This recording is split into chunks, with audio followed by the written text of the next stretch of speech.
with a little beef between his buns, right?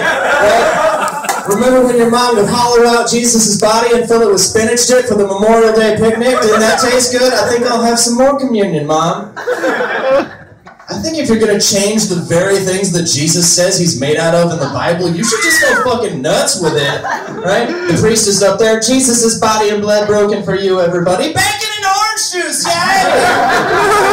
Thank you, Jesus, for turning yourself into food that's appropriate for the time of day the church happens at.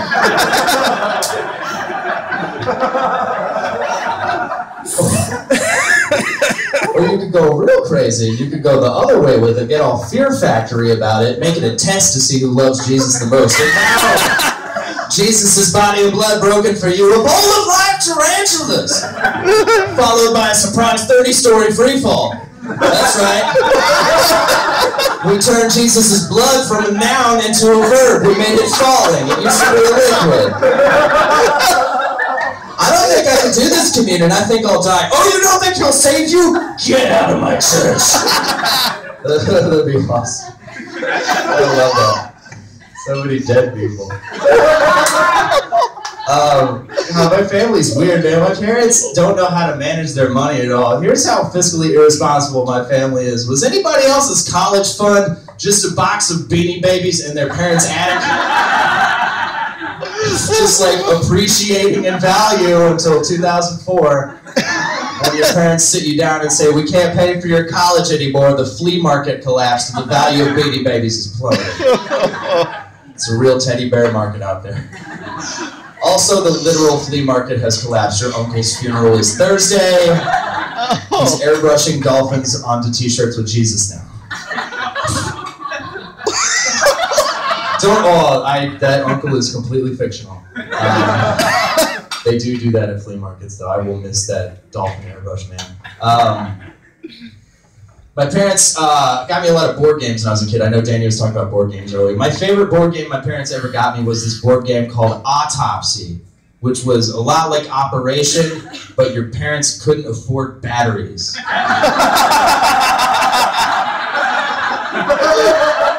So you can just touch the sides all you want. He's not doing anything. It's weird that his eyes are still open. It's better if you put coins on them if your parents haven't, which we didn't. I love board games. This girl got me a copy of Sorry for my birthday once. And she was like, do you want to play your copy of Sorry? And I had to break up with her because love means never having to play your Sorry. I love puns. I know one of you guys played Risk. Anybody else in here played Risk, right? That game where you roll the dice and then fuck a stranger without a condom? Little tip for you. Always start in Australia.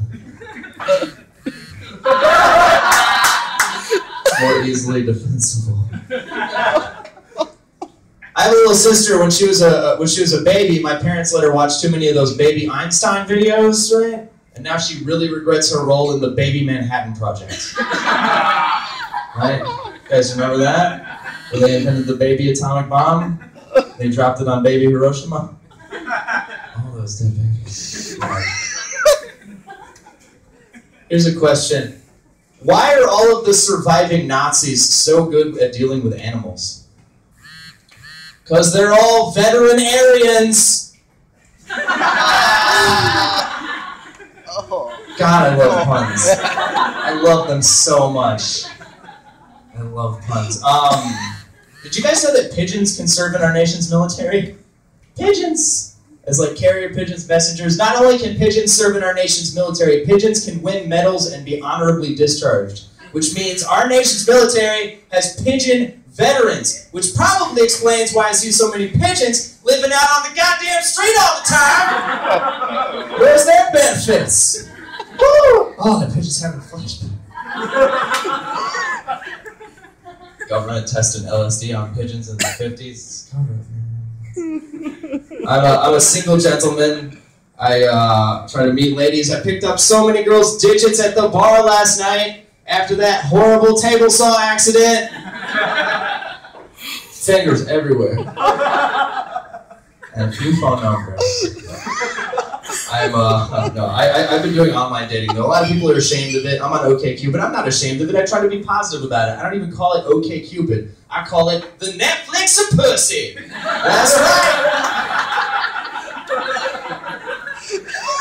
Because if you think about it, OkCupid and Netflix are the exact same website, really. If you've never used OkCupid, here's the way it works. You look at a girl's profile, you rate what you think of her on a 5-star scale.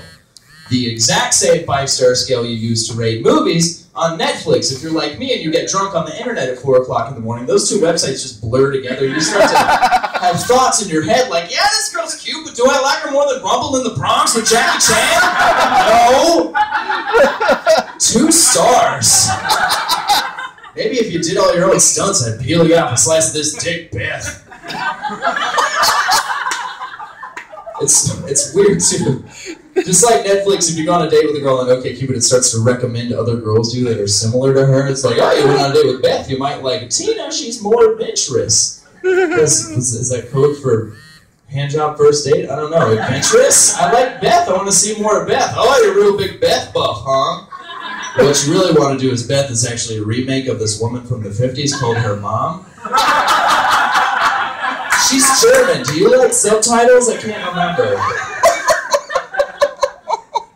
According to OkCupid and Netflix, I'm really into girls that are visually striking and cerebral from the 1980s. And also mind-bending girls that star Jason Statham. Thank you guys. I'm Tyler. Hey.